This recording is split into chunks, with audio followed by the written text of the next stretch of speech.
नमस्कार. मी प्राध्यापक श्रीकांत काटे, संचालक चाटे कोचिंग क्लासेस शाखा मंगळवेढा. आदरणीय गुरुवर्य श्रीधर भोसले सरांची आज आपण 75वी साजरी करतोय. त्या निमित्तानं 2 शब्द.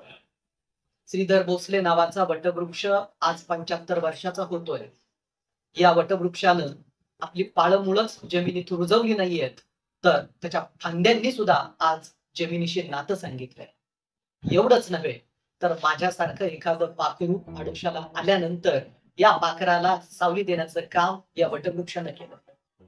गणितातली अचूकता आणि शिस्त आयुष्यात आल्याशिवाय आयुष्याचं गणित सुटत नाही, हा गुरुमंत्र सरांनी आम्हाला दिला. आणि आज त्यामुळंच मला लक्ष्मीच्या बागेमध्ये बसून सरस्वतीची पूजा करता आली. सरांनी दिलेला हा वसा आणि हा वारसा आम्हाला पुढे तसाच सुरू ठेवता यावा, असा आशीर्वाद आम्हाला सरांचा मिळो आणि इथून पुढं सरांना आरोग्य, दीर्घायुष्य मिळो, एवढीच प्रार्थना मी ईश्वराजवळ करतोय आणि थांबतोय. धन्यवाद.